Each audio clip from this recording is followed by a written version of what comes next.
Abonnez-vous à la chaîne pour voir les dernières vidéos.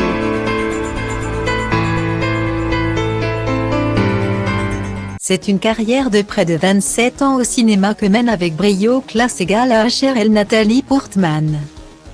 L'actrice israélo-américaine de 40 ans a été découverte alors qu'elle n'avait que 10 ans par une marque de cosmétiques. Elle devra attendre 2 ans avant d'être choisie par Luc Besson qui cherche sa Mathilda pour partager l'affiche avec Jean Reno et Gary Oldman dans l'inoubliable Léon. Rapidement devenue une star, la jeune actrice enchaîne un an plus tard avec Hit de Michael Mann où elle donne la réplique à nul autre qu'Al Pacino.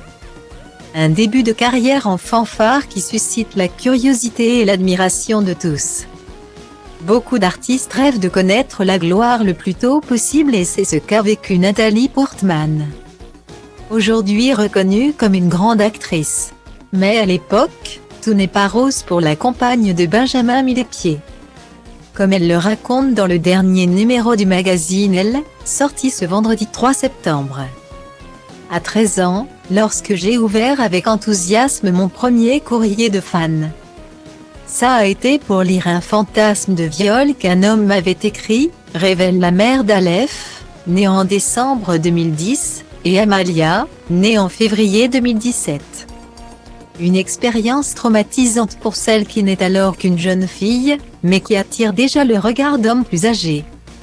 Elle raconte par la suite d'autres événements particulièrement déplacés qui ont eu lieu alors qu'elle était encore mineure.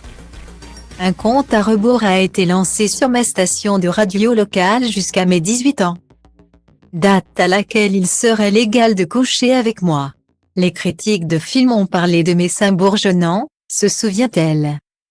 Aujourd'hui loin de tout ça, même si certaines célébrités lui posent encore des soucis.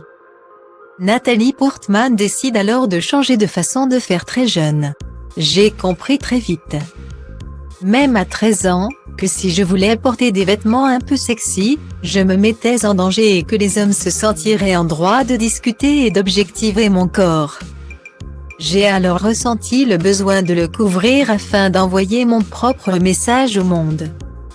À savoir que je suis quelqu'un de digne et de respectable, conclut-elle. Retrouvez l'article sur Nathalie Portman en intégralité dans le dernier numéro de Elle.